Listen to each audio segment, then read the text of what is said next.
Bom dia, eu sou a Sara Mariano, sou professora da Escola Bíblica Dominical na Igreja Memorial Batista, atualmente sob a coordenação do pastor Alex Graçano, e hoje eu vou estudar com vocês a nossa 14ª lição de 17 lições da revista, que nós usamos, a revista da editora Cristã Evangélica, que tem o tema geral O Espírito Santo e Você. Tem esse título, a nossa revista, e o assunto é o Espírito Santo.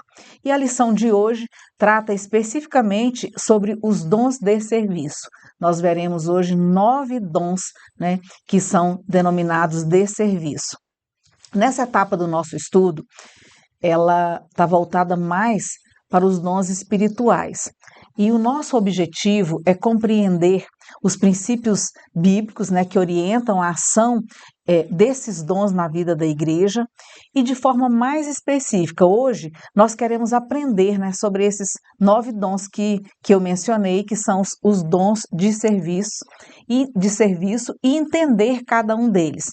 Antes de começarmos, vamos orar, vamos pedir a Deus ajuda para que nós possamos entender tudo aquilo que Ele quer que nós entendamos hoje. Oremos. Deus bondoso, nós te louvamos, Pai, nós te agradecemos pela tua bondade, pela tua misericórdia, que é demonstrada, Senhor, dia a dia nas nossas vidas. Nós te louvamos, ó Pai, por mais um dia que o Senhor nos concedeu. Te louvamos por começar esse dia, Pai, estudando a Tua palavra. E a nossa oração, o nosso desejo, o nosso clamor, Senhor, neste momento ensina-nos, ó Pai. Senhor, que o Teu Espírito Santo possa falar ao nosso espírito e que as verdades, Pai, da Tua palavra possam vir à nossa mente, ao nosso coração e principalmente, ó Pai, nós possamos viver pautados por Ele. Não nos deixe, Pai, desviar nem para a esquerda, nem para a direita, mas que nós possamos, Pai, seguir o caminho que o Senhor tem traçado para nós como cristãos, como servos Teus, ó Pai. Em nome de Jesus é que eu te oro. Amém. Para guiar o nosso estudo de hoje, nós vamos usar o texto básico da nossa revista, que é 1 aos Coríntios 12, de 1 a 11, e também o versículo 28 do capítulo 12. O nosso texto devocional, que é Romanos 12, de 3 a 8. O nosso versículo-chave, que está em 1 Coríntios 12, no versículo 11, e diz assim: mas um só e o mesmo Espírito realiza todas essas coisas, distribuindo-as a cada um individualmente, conforme Ele quer. Eu li na nova versão, na Nova Almeida atualizada, e a versão aqui que a revista traz diz assim: mas um só e o mesmo Espírito realiza todas estas coisas, distribuindo-as como lhe apraz a cada um individualmente. Além desses textos bíblicos, que são a nossa referência principal e da própria revista, eu também pesquisei o assunto em outras 7 fontes, 7 autores diferentes, que eu vou relacionar, eu vou listar ao final do nosso estudo. Será o último slide. Mas vamos começar lendo juntos o nosso texto básico, que está em 1 aos Coríntios, do versículo 1 ao 11, e depois o versículo 28 também. 1 Coríntios, o capítulo 12, do 1 ao 12, e depois o 28. E diz assim, o título é Sobre os Dons Espirituais. Irmãos, não quero que vocês estejam desinformados a respeito dos dons espirituais.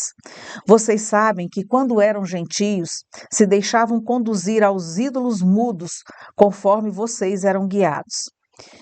Por isso, quero que entendam que ninguém que fala do Espírito de Deus afirma, anátema Jesus. Por outro lado, ninguém pode dizer, Senhor Jesus, senão pelo Espírito Santo. Ora, os dons são diversos, mas o Espírito é o mesmo. E também há diversidade nos serviços, mas o Senhor é o mesmo. E há diversidade nas realizações, mas o mesmo Deus é quem opera tudo em todos. A manifestação do Espírito é concedida a cada um visando um fim proveitoso, porque a um é dada, mediante o Espírito, a palavra da sabedoria, a outro, segundo o mesmo Espírito, a palavra do conhecimento. A um é dada no mesmo Espírito a fé, a outro, no mesmo Espírito, dons de curar, a outro, operações de milagres, a outro, profecia, a outro, discernimento de espíritos. A um é dada a variedade de línguas e a outro capacidade para interpretá-las. Mas um só e o mesmo Espírito realiza todas essas coisas, distribuindo-as a cada um individualmente, conforme ele quer. E o versículo 28 diz assim: a uns, Deus estabeleceu na igreja, primeiramente apóstolos, em segundo lugar, profetas, em terceiro lugar, mestres, depois operadores de milagres, depois os que têm dons de curar, ou de ajudar, ou de administrar, ou de falar em variedade de línguas. Nós temos o nosso texto devocional, está em Romanos 12. Vamos ler também esse texto para complementar a nossa leitura dos textos que nós usaremos como base hoje. Romanos, nós vamos ler a partir do versículo 3 até o 8. Romanos 12, do 3 ao 8. Porque pela graça que me foi dada, digo a cada um de vocês que não pense de si mesmo além do que convém. Pelo contrário, pense com moderação, segundo a medida da fé que Deus repartiu a cada um. Porque assim como num só corpo temos muitos membros, mas nem todos os membros têm a mesma função, assim também nós, embora sejamos muitos, somos um só corpo em Cristo e membros uns dos outros.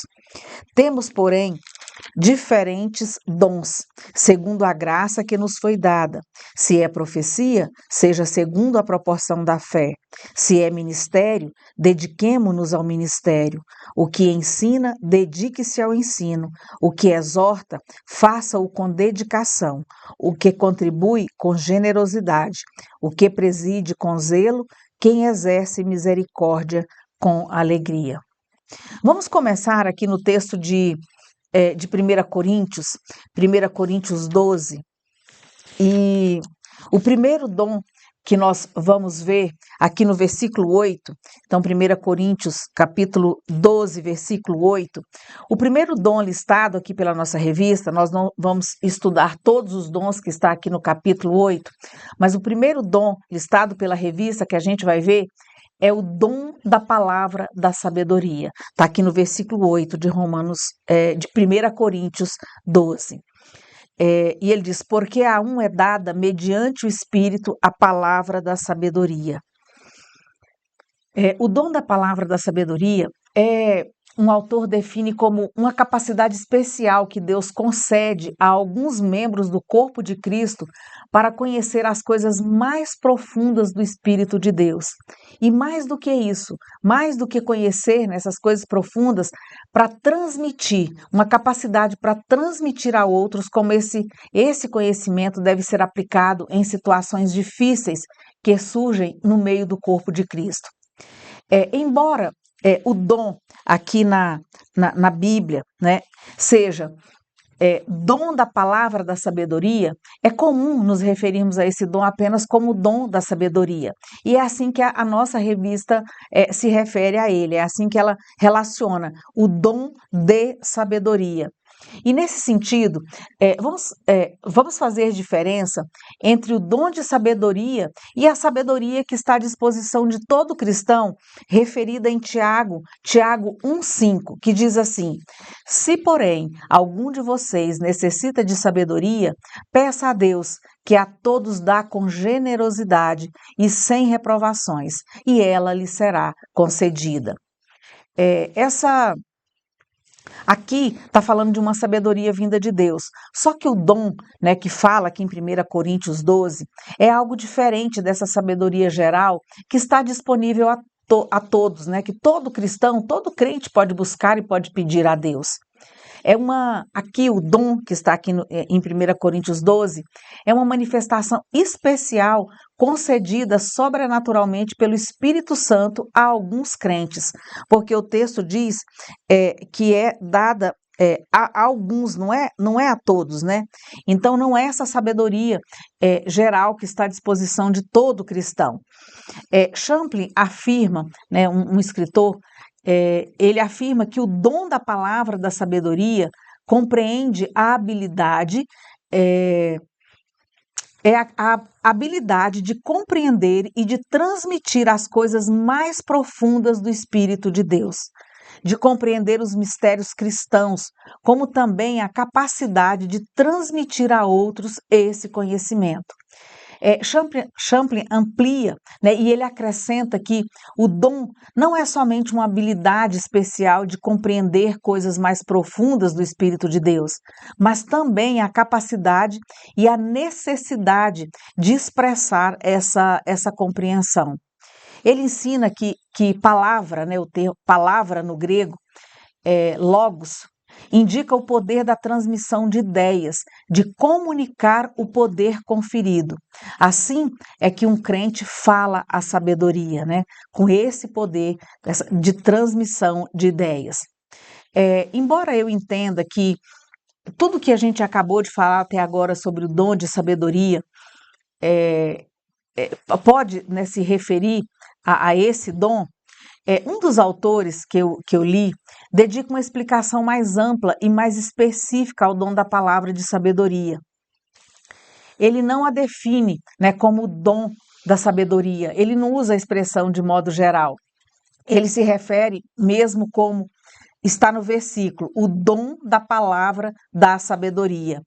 Entre as várias observações que ele apresenta, porque ele faz uma exposição bem longa, né? Eu selecionei algumas observações que eu considerei mais pertinentes.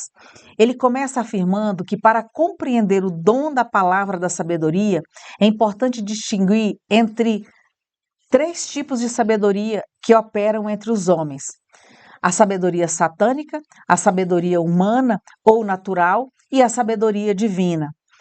Embora, né, essas sabedorias tenham origens diferentes, todas procuram usar os meios mais adequados para alcançar os fins pretendidos, né? A sabedoria satânica é usada para propósitos malignos. Ela se manifesta por meio da inveja, dos sentimentos facciosos, da confusão e de toda espécie de coisas ruins. Tiago menciona esse tipo de sabedoria no capítulo 13, dos versículos de 3 a 16.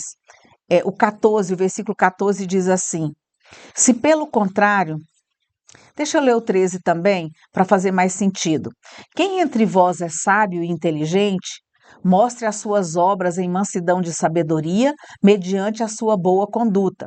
Se, pelo contrário, vocês têm em seu coração inveja amargurada e sentimento de rivalidade, não se gloriem disso, nem mintam contra a verdade. Esta não é a sabedoria que desce lá do alto. Pelo contrário, é terrena, animal e demoníaca. Satanás usou, né, esse tipo de sabedoria para seduzir Eva lá no Jardim do Éden. As tentações de Satanás, elas sempre se opõem à vontade de Deus, mas elas costumam ser apresentadas com aparência de bem, tornando-se atraentes aos olhos humanos e escondendo, né, as suas terríveis consequências, que é exatamente o que aconteceu com Eva lá no Jardim do Éden. Já a sabedoria humana, ela é limitada às coisas desta vida. Pode tornar, né, a sabedoria humana pode tornar alguém inteligente e bem-sucedido nos negócios terrenos, mas ela não prepara ninguém para a eternidade. Então, ela pode ajudar na vida terrena, mas não pode fazer nada pela pessoa na vida por vir. A sabedoria divina é diferente. Ela leva o homem a discernir corretamente a vida, a buscar a vontade de Deus e a viver tendo em vista o reino de Deus e a vida futura, né? Aquele que tem a sabedoria divina vive com uma perspectiva diferente, né? Uma perspectiva da eternidade. Enquanto a sabedoria humana valoriza o que é passageiro, a sabedoria de Deus ensina o homem a acumular tesouros eternos.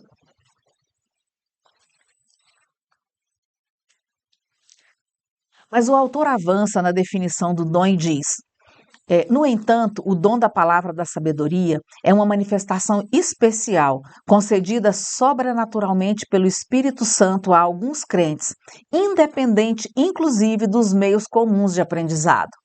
Mas ele, apesar de afirmar isso, ele ressalta que isso não significa que a pessoa, né, que recebe esse dom, às vezes de modo sobrenatural, ela esteja dispensada do estudo e do esforço. A sabedoria espiritual também cresce pelos meios ordinários, né, que Deus oferece para crescer em conhecimento e em sabedoria. Para demonstrar melhor o que ele quer dizer, ele usa o exemplo de Jesus, que eu achei que esclarece bastante a sua explicação, né, do que é o dom da palavra da sabedoria. Ele destaca a perfeição com que Jesus se conduziu nas diversas situações que enfrentou, ressaltando alguns exemplos. O primeiro exemplo que ele dá é na conversa de Jesus com a mulher samaritana. Ele mostra que Jesus evitou discussões sem sentido, né? Discussões que existiam entre os judeus e samaritanos. E ele conduziu a mulher à verdade espiritual sobre a verdadeira adoração.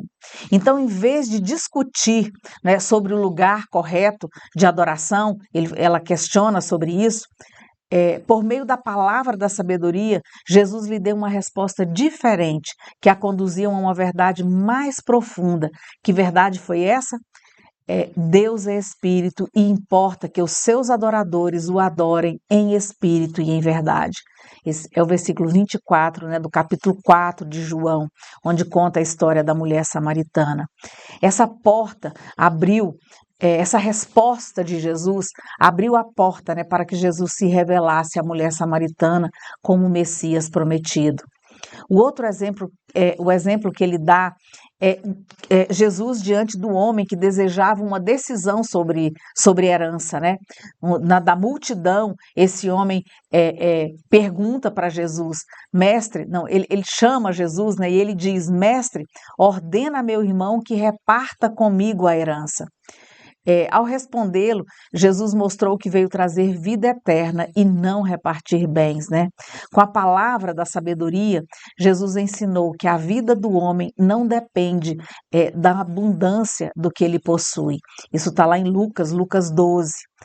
E Jesus ensina mais na sua resposta. Ele ensina que é insensatez desejar viver tranquilamente sem cuidar da vida espiritual. Veja o versículo 15 lá de Lucas 12. Então lhes recomendou: tenham cuidado e não se deixem dominar por qualquer tipo de avareza, porque a vida de uma pessoa não consiste na abundância dos bens que ela tem. É o que Jesus respondeu para aquele homem.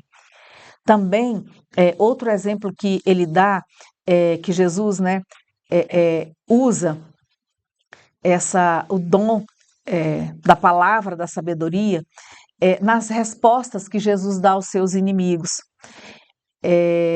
Os seus opositores, né, eles tentavam encontrar nas palavras de Jesus algum motivo para acusá-lo, e por isso eles faziam perguntas maliciosas. Mas Jesus, pela palavra da sabedoria, confundiu os seus inimigos acerca do batismo de João, de modo que eles ficaram sem resposta, né? Isso está lá em Mateus 21, no versículo 23. Ali conta que Jesus entrou no templo e aí os principais sacerdotes e anciãos se aproximaram dele e perguntaram para ele: com que autoridade você faz estas coisas? E aí, em vez de Jesus responder, né, Jesus diz assim para eles: olha, eu também vou fazer uma pergunta a vocês. Se me responderem, eu digo para vocês com que autoridade eu faço essas coisas. E a pergunta de Jesus para eles foi: de onde era o batismo de João? Do céu ou dos homens? E eles discutiam entre si. Por quê? eles pensaram, né? Se dissermos do céu, ele nos dirá, então por que não acreditam nele? Mas se dissermos dos homens, é de temer o povo, porque todos consideram João um profeta. Então responderam a Jesus, não sabemos. E aí Jesus, né, por sua vez, lhes disse, então eu também não lhes digo com que autoridade faço estas coisas. Da mesma forma, quando os fariseus se juntaram aos herodianos com o único propósito, né, de tentar surpreender Jesus com a questão do imposto a César, ele respondeu, dai a César o que é de César e a Deus o que é de Deus. Está lá em Mateus 22, no versículo 21. E aí, quando eles ouviram essa resposta de Jesus, né, o texto diz, no 22 diz, ouvindo isto, se admiraram e deixando foram embora. Então, para esse autor, a palavra da sabedoria de Jesus também se manifestou quando Jesus respondeu a diversas perguntas difíceis que revelavam verdades profundas de Deus. Então, portanto, a palavra da sabedoria é uma participação na sabedoria divina concedida por Deus a certos crentes para orientar, edificar, governar, anunciar o evangelho e cooperar, né, na conquista de almas para o Senhor. Que todos nós possamos buscar esse dom, para que diante das situações mais difíceis da vida, tenhamos sempre a palavra certa, na hora certa, vinda diretamente, né, do Espírito de Deus. Na sequência, o segundo dom que vamos ver é o dom da palavra do conhecimento. E também está aqui no versículo 8 do capítulo 12 de 1 Coríntios. O dom do conhecimento é uma capacidade especial que Deus dá a alguns membros do corpo de Cristo. Por meio dela, essas pessoas conseguem descobrir, reunir, analisar e organizar informações e ideias importantes para o crescimento e edificação da igreja. De acordo com Champlin, é bem provável que esse seja o dom principal do mestre. Deus concede a essa pessoa uma capacidade espiritual acima do normal para compreender as coisas da fé e também para transmitir esse conhecimento aos outros. Esse conhecimento ele vem de duas formas, pelo estudo intenso e pela ajuda direta do Espírito Santo. E aqui vale aquela mesma observação que nós fizemos sobre o dom da palavra de sabedoria. É muito comum também nós nos referirmos a esse dom simplesmente como dom de conhecimento. Mas Champlin, ele chama atenção para um detalhe importante. Palavra, né, no grego original é logos, e ela indica o poder de transmitir, de comunicar, de fazer chegar a outro aquilo que foi recebido. Então, por isso, não basta apenas ter o conhecimento. O dom está justamente em falar esse conhecimento, em comunicá-lo com clareza e com poder. E quantas vezes, né, nós já não paramos para admirar os ensinamentos de grandes escritores cristãos? Um dia desse mesmo eu fiz um comentário sobre isso a respeito do John Stott. Que capacidade, né, de entender a palavra de Deus, de explicar. Então, são ensinamentos tão profundos que só podem ser explicados pela ação do Espírito Santo. E é isso que esse dom produz. Um exemplo clássico desse dom é Martinho Lutero, o reformador. Foi ele quem descobriu, no final da Idade Média, uma verdade que havia sido obscurecida por séculos, a verdade que o homem é justificado somente pela fé. E como ele chegou a essa compreensão? Por meio do estudo intenso da palavra de Deus, sustentado, né, pelo dom do conhecimento que Deus lhe concedeu em grande medida. Lutero tinha um compromisso impressionante com a fidelidade ao texto bíblico. Lendo sobre ele, registra-se que em apenas 3 meses ele traduziu o Novo Testamento e até o dia de sua morte continuou revisando essa tradução, sempre em busca de expressões mais precisas. Esse cuidado com a exatidão é uma marca típica de quem recebeu de Deus o dom do conhecimento. A pessoa, ela não se contenta com explicações superficiais, mas ela busca compreender e transmitir, né, a verdade de Deus com total fidelidade. Mas como todo dom, esse também traz seus perigos. E o primeiro perigo sobre quem tem o dom do conhecimento, da palavra do conhecimento, é que em algumas pessoas, em alguns cristãos, né, o conhecimento vira um fim em si mesmo.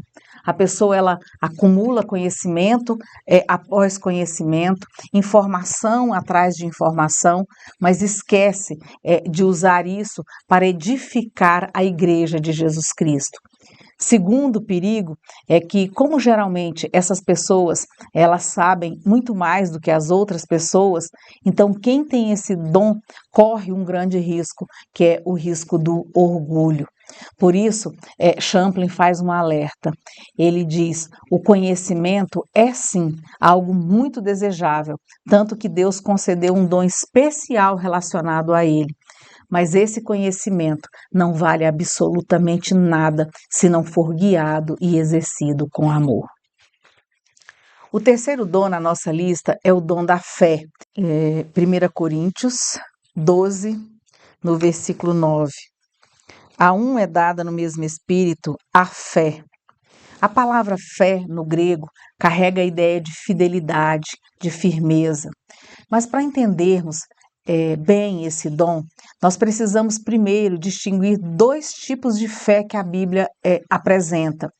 Em Efésios 2:8, Paulo fala da fé salvadora, porque pela graça vocês são salvos, mediante a fé, e isto não vem de vós, é dom de Deus. Em 2 Coríntios 5:7 nós lemos, porque andamos por fé e não pelo que vemos. Essa é a graça da fé, aquela que todo cristão possui, a fé que crê que Deus cumprirá tudo que Ele nos prometeu em Sua palavra. E por isso é que quando nós duvidamos das promessas bíblicas, na verdade nós estamos pecando. Essa fé que justifica, também é um dom de Deus.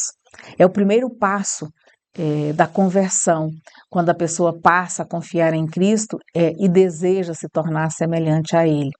Efésios 2, nos versículos 8, 9, 10, deixa isso bem claro. Tudo vem de Deus, até a fé.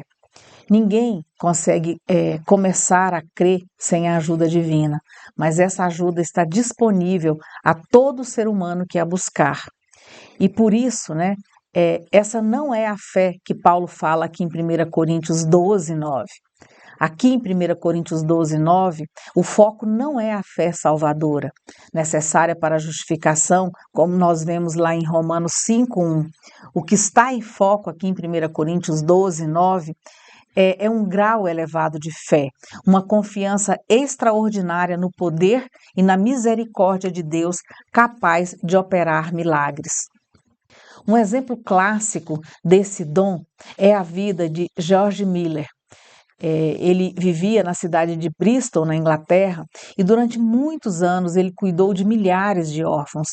Mas ele se recusava a pedir para as pessoas um único centavo, a quem quer que fosse. E o que ele fazia? Diante das necessidades, ele simplesmente orava e esperava com fé até que o dinheiro chegasse.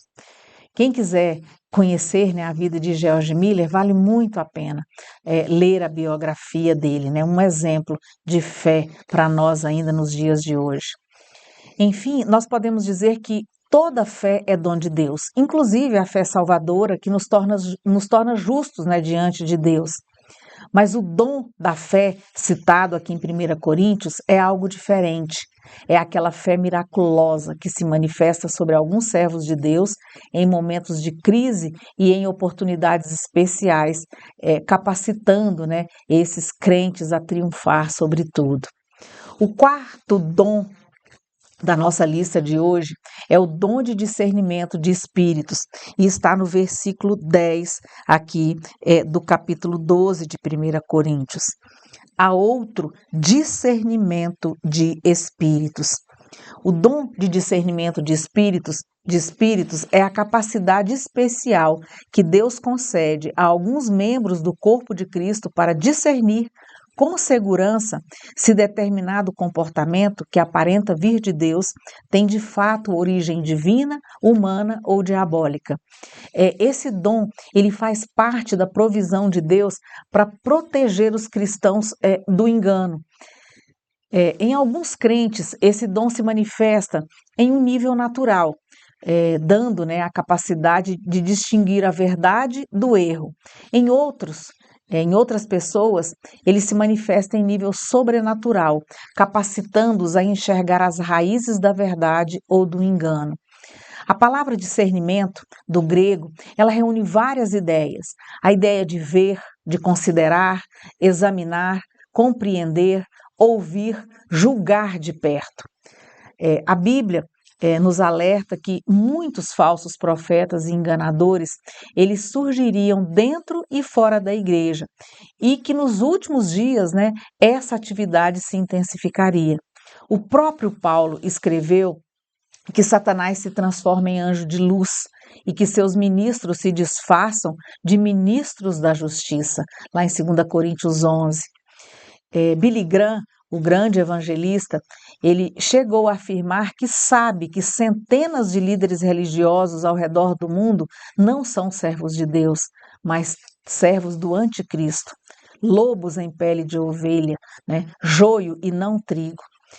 O espiritismo, o ocultismo, a adoração a Satanás e a atividade demoníaca têm crescido, acompanhadas de falsos ensinos, que Paulo chama de ensinos de demônios, em 1 Timóteo 4.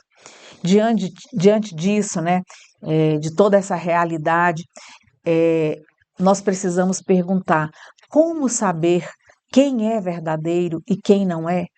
Como saber o que é verdadeiro e o que não é? É exatamente para isso que a igreja precisa do dom de discernimento.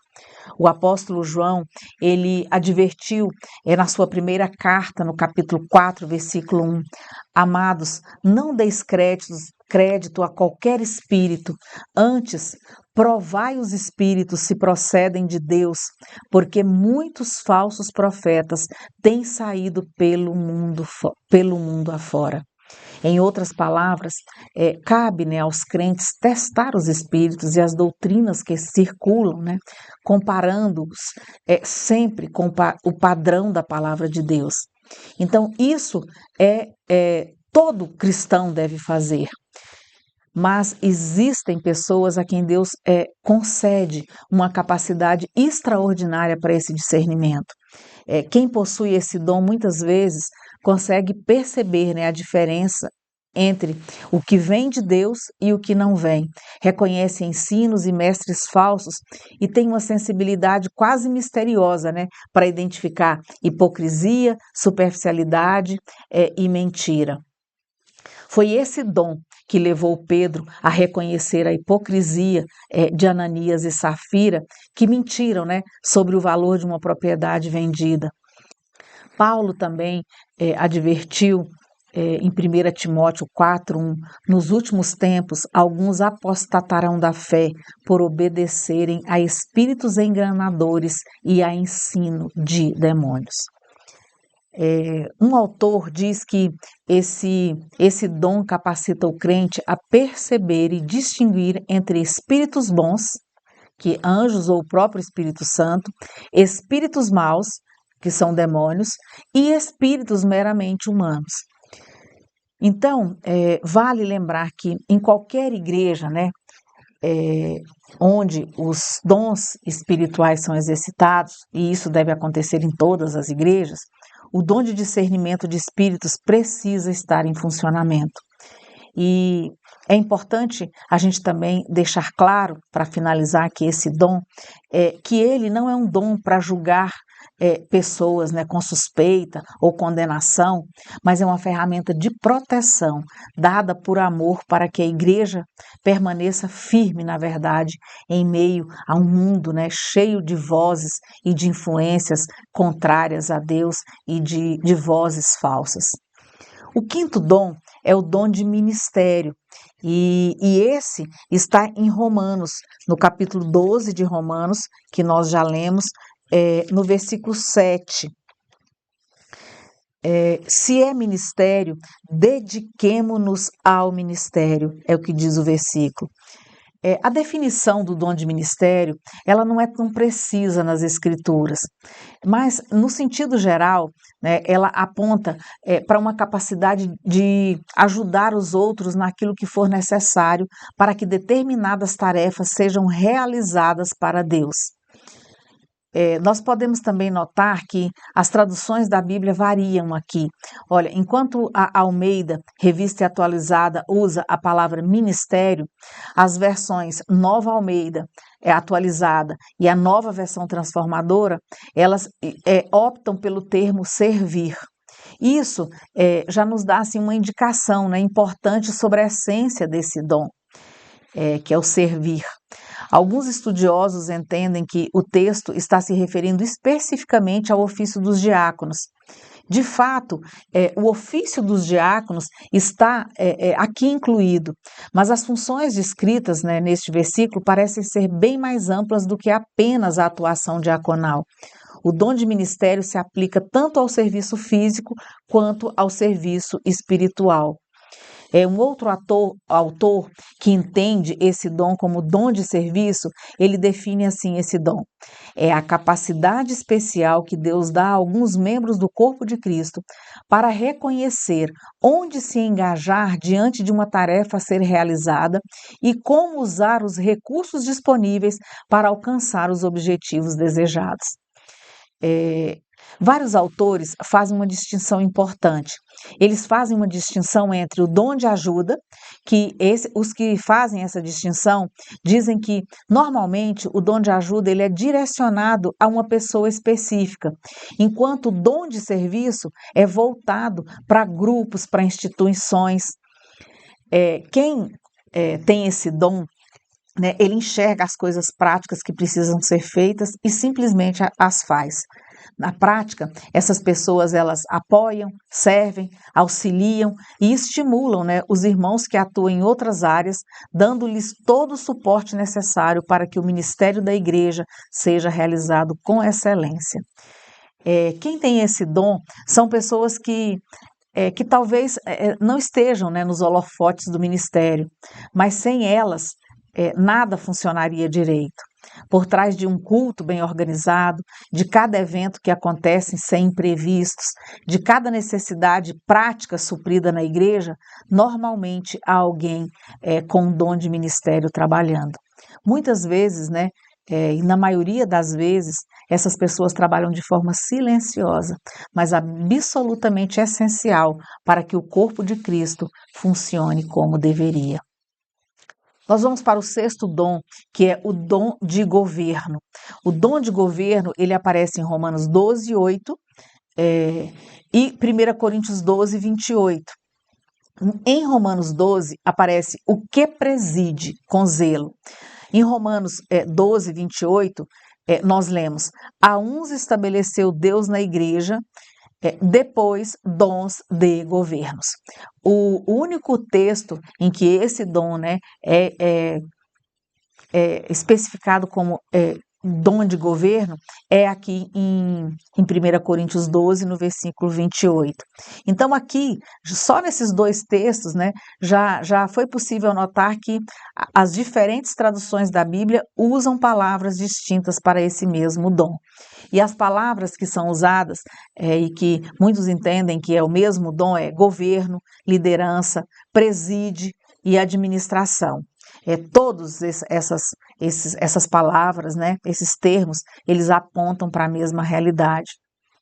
E esse dom, o dom de governo ou de administração, é a capacidade especial que Deus concede a alguns membros do corpo de Cristo para entender com clareza os objetivos imediatos e de longo prazo de uma área específica da igreja e para traçar e executar planos eficazes que levem a igreja a alcançar esses objetivos. A palavra grega que está por trás desse dom, ela traz a ideia de guiar, pilotar, dirigir. Esse dom, ele envolve a capacidade de presidir, decidir, gerenciar e executar projetos.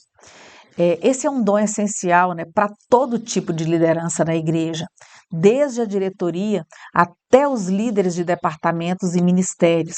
Esse dom é importante e é essencial. Agora, é importante também destacar que quem exerce esse dom não deve exercer como dominadores, né? E sim como exemplo. É isso que Pedro ensina lá em 1 Pedro 5,3. Ele diz: não como dominadores dos que lhes foram confiados, mas sendo exemplos para o rebanho. A própria Escritura, né, mostra a importância de uma liderança organizada. Jesus dedicou mais da metade do seu ministério formando 12 homens para continuarem sua obra. E também os apóstolos, nós vemos que no início, né, da igreja, na expansão do evangelho, por onde os apóstolos passavam, eles cuidavam de estabelecer líderes nas igrejas. Nós vemos isso em Atos 14, né, quando Paulo e Barnabé promoviam a eleição de presbíteros em cada igreja. O maior exemplo de liderança que existe, né, eu já falei, é o próprio Jesus Cristo. Ele mesmo disse: pois o próprio Filho do Homem não veio para ser servido, mas para servir e dar a sua vida em resgate de muitos. Marcos 10, 45. Jesus nele se humilhou, ele se tornou servo. Nós lemos isso lá em Filipenses 2. Ele lavou os pés dos discípulos em João 13 e ele afirmou: o servo não é maior do que seu senhor. Esse é o modelo. O verdadeiro líder é um servo. E Paulo reforça essa ideia ao nos exortar e sermos servos uns dos outros pelo amor, lá em Gálatas 5. Isso não é uma sugestão, é ordem e vale, né, especialmente para quem lidera. Então, o dom de liderança pode ser definido como a capacidade especial que Deus dá a alguns para estabelecer objetivos alinhados com os planos de Deus para o futuro da igreja e transmitir esses objetivos de tal forma que as pessoas trabalhem juntas, em harmonia, para alcançá-los para a glória de Deus. Na sequência do nosso estudo, nós temos o 7º dom, que é o dom de exortação, e também está em Romanos 12, no versículo 8. O que exorta, faça-o com dedicação. Então, olha, se é exortar, que assim o faça. A palavra exortação, ela carrega assim um leque de significados. Olha, encorajar, animar, confortar, conciliar, consolar. No grego, o termo vem da mesma raiz da palavra usada para descrever o Espírito Santo como nosso Consolador. E isso já diz muita coisa, né? Exortar é justamente aquilo que o próprio Espírito Santo faz em nós, para nos manter firmes e em santidade. Então, é importante a gente esclarecer um mal-entendido comum. Esse dom, o dom de exortar, não é uma licença para falar duro, para ser áspero, né, em nome da correção. Pelo contrário, exortar é estar ao lado da pessoa, fortalecendo-a, encorajando-a e trazendo conforto.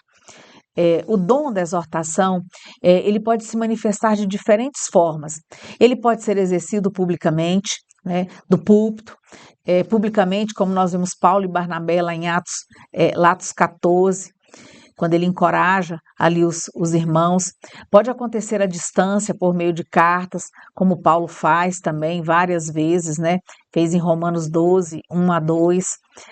Mas na maioria das vezes, esse dom, ele atua nos bastidores, no aconselhamento individual, naquele carinho, né, que é dedicado a uma pessoa que está sozinha, na palavra certa para uma pessoa que está desanimada.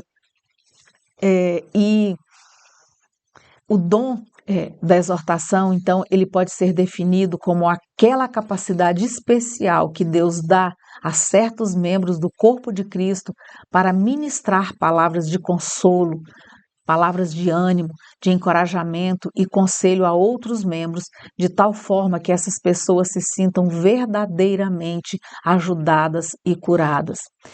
Se o ensino fala ao entendimento, a exortação ela fala à consciência, ela fala às emoções. Um exemplo bíblico que nós temos, né, de pessoa que tinha esse dom é Barnabé. Ele foi literalmente, né, chamado de filho da exortação, lá em Atos 4:36. Nós nos lembramos que foi Barnabé que acolheu Paulo, né, quando os demais apóstolos ainda desconfiavam de sua conversão. Foi Barnabé também que enxergou o potencial espiritual em João Marcos e decidiu apostar nele, mesmo, né, quando Paulo o havia rejeitado. Então, isso nos mostra algo que é bem poderoso. O dom de exortação, muitas vezes, trabalha nos bastidores, sem aparecer, mas está gerando frutos enormes, né, através de outras pessoas. Todo cristão tem o dever de cuidar uns dos outros. Hebreus 3:13 nos manda: exortai-vos mutuamente cada dia. Mas além desse chamado geral, Deus concede a alguns crentes esse dom de forma especial, tornando-os instrumentos constantes de ânimo, força e cura para o corpo de Cristo. Por isso, irmãos, valorizemos, né, quem tem esse dom entre nós. Talvez nunca vejamos o nome dessas pessoas em destaque, mas assim como Barnabé, eles podem estar formando, né, nos bastidores os próximos grandes servos de Deus. O penúltimo dom na nossa lista é o dom de contribuição. Também está em Romanos 12:8. O que contribui com generosidade. O dom da contribuição é a capacidade especial que Deus concede a alguns membros do corpo de Cristo para contribuírem com seus bens materiais para o reino de Deus. E essas pessoas contribuem com alegria, né, e com generosidade. É a habilidade de ofertar, repartir e compartilhar bens com quem precisa, na medida das próprias posses ou às vezes até além, né? Além dessa medida. Quem recebeu de graça deve dar livremente, sem buscar nada em troca, sem ostentação. E o mais importante, quem tem esse dom não vê a contribuição como um peso ou como uma obrigação, mas vê como um privilégio. Essa ideia de contribuir, né, ela percorre toda a Bíblia. A prática do dízimo nós vemos desde Gênesis, lá em Gênesis 14, em Gênesis 28, né, com Abraão, com Jacó. Nós vemos as ofertas para a construção do tabernáculo e do templo, as doações generosas que os cristãos da igreja primitiva faziam, né? Nós lemos ali no início da igreja, em Atos 4, e o exemplo das diversas igrejas mencionadas por Paulo, lá em 2 Coríntios 8. E aqui é importante a gente fazer uma distinção também. Dar o dízimo com regularidade não exige um dom especial, não é o dom de contribuição. Dar o dízimo regularmente basta colocar em prática aquilo que é função de todo cristão. A Bíblia ensina claramente que cada crente deve entregar, no mínimo, a 10ª parte de seus rendimentos ao Senhor, contribuindo com alegria. Esse é um papel de todo cristão, sem exceção. Então, um dos autores chega a dizer que qualquer crente que contribua com menos de 10% está praticando uma forma de desonestidade. Ele afirma que muita gente engana o imposto de renda, mas ninguém engana a Deus. E ele cita o versículo, né, de Gálatas 6:7. Não vos enganeis, de Deus não se zomba, pois aquilo que o homem semear, isso também ceifará. Mas o dom de contribuição, ele vai além do dízimo. São pessoas que voluntariamente colocam uma parte consideravelmente maior de seus recursos à disposição do reino de Deus. E o interessante é que as pessoas que têm esse dom, e nós temos vários exemplos, né? Nós ouvimos de vez em quando vários exemplos de pessoas que contribuem com 90% daquilo que ganham. E essas pessoas, normalmente, elas não costumam perguntar quanto mais eu posso doar? A pergunta delas é diferente. A pergunta é a pergunta não é quanto do meu dinheiro eu dou a Deus, mas quanto do dinheiro de Deus eu retenho comigo. Esse dom é não exclusivo de gente rica ou de gente bem-sucedida.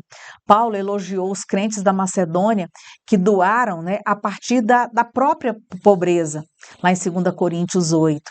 E o próprio Jesus destacou o exemplo da viúva pobre que ofertou apenas 2 pequenas moedas, mas que, segundo Jesus, contribuiu mais do que os ricos, lá em Marcos 12. E isso porque a matemática de Jesus é inversa à nossa, né? O que importa não é a quantidade que se dá, não é a quantidade que caiu no gasofilácio, mas o quanto se retém para si. Aquela viúva deu tudo o que tinha. Então, se você é um cristão com muitos recursos, talvez Deus tenha lhe dado essas riquezas justamente junto com o dom da contribuição. Você já parou para pensar nisso, né? E comece pelo dízimo. E se você é um cristão de poucos recursos, lembre-se, isso não o isenta de viver uma vida de generosidade. No fim, o dom da contribuição nos ensina algo simples e profundo. Tudo o que temos pertence a Deus. A pergunta não é o quanto damos, é o quanto do que Deus, do que já é dele, ainda guardamos para nós. O último dom a estudarmos hoje é o dom de ajuda ou de socorro, que está em Romanos 12, 8, em 1 Coríntios 12, 28. Esse dom, o dom de ajuda, é definido como aquela capacidade especial que Deus dá a alguns membros do corpo de Cristo para investir seus talentos na vida e no ministério de outros irmãos, capacitando essas pessoas a aumentarem a eficácia dos próprios dons espirituais. A palavra grega por trás desse dom traz a ideia simples de auxiliar, de ajudar, de socorrer. Um exemplo bíblico claro disso aconteceu em Atos 6, quando os apóstolos escolheram os primeiros diáconos para cuidar dos assuntos administrativos da igreja, servir às mesas e distribuir auxílios aos pobres, liberando assim os apóstolos para se dedicarem à oração e à pregação da palavra. Paulo nunca viajou sozinho, sempre teve uma equipe ao seu lado. Sem essa equipe, né, ele não conseguiria realizar seu trabalho com tanta eficiência. Mostrar misericórdia e prestar socorro não devem ser feitos com relutância, mas com alegria genuína, como nos ensina, né, Romanos 12, 8. Que é o que nós acabamos de ler. Quem exerce misericórdia, né, exerça com alegria.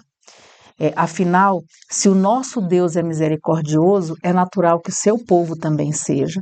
E Jesus nos lembra, né, em Mateus 5, 7, no Sermão do Monte, bem-aventurados misericordiosos, porque alcançarão misericórdia. Então, no fim das contas, todos nós dependemos em algum nível, né, de pessoas com esse dom. Muitas vezes, por trás de um ministério frutífero, né, de um líder eficaz, de cada obra que avança, existe alguém com um dom de socorro, trabalhando silenciosamente, sustentando, ajudando e servindo. Talvez ninguém saiba, né, os seus nomes, mas Deus sabe, e é exatamente por causa deles que muitas vezes, que muitas pessoas, muitos conseguem chegar até Jesus.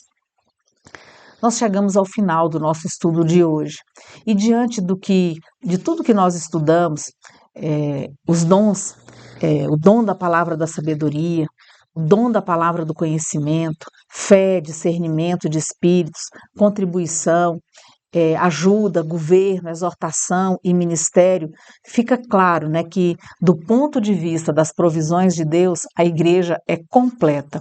Deus não deixou faltar nada. Mas na prática, nós percebemos muitas deficiências em nossas igrejas. Então, o que importa não é apenas a gente conhecer na teoria, né, os dons, conhecer sobre os dons, mas conhecer sobre os dons é apenas o começo. Mas depois de conhecermos, nós precisamos de 2 atitudes práticas. A primeira é reconhecer o dom ou os dons que Deus nos concedeu. E segundo, é desenvolvê-los, fazendo tudo o que estiver ao nosso alcance para aperfeiçoá-los enquanto nós os usamos. Um dia, todos nós estaremos diante de Deus e nós prestaremos contas a Deus de como usamos os dons que Ele nos confiou. E a palavra de Deus nos lembra, né, que quem muito recebeu, muito também se exigirá. Por isso, meus irmãos, usemos os nossos dons o máximo que pudermos, com fidelidade e com amor, vivendo, né, na expectativa em que nós, diante de Deus, nós ouviremos, né? Ouviremos do próprio Senhor, muito bem, servo bom e fiel, que está lá em Mateus 25, 21, na parábola dos talentos. E que Deus nisto nos ajude. Vamos orar? Deus, louvado seja o teu nome. Pai, muito obrigada, Senhor, por essa oportunidade. Obrigada pela tua palavra que é viva e eficaz e que nos ensina, que fala ao nosso coração. Pai, nós queremos te pedir, nos ajuda, Pai, a descobrirmos os nossos dons, os nossos talentos, a capacidade que o Senhor nos deu, para que nós possamos, Pai, além das nossas carreiras profissionais, nós possamos desenvolver um ministério, Pai, no corpo de Cristo, para que nós possamos, Senhor, trabalhar e possamos ser úteis para a edificação da igreja, Pai, para a expansão do teu reino aqui na terra. Pai, nos ajuda nisso, Senhor Deus, e que isso, Senhor, seja para a honra e glória do teu nome. Em nome de Jesus é que eu te oro. Amém. Queridos, nós te convidamos para prestar culto conosco logo mais, né? O nosso culto é transmitido no canal da Igreja Memorial Batista. Muito obrigada.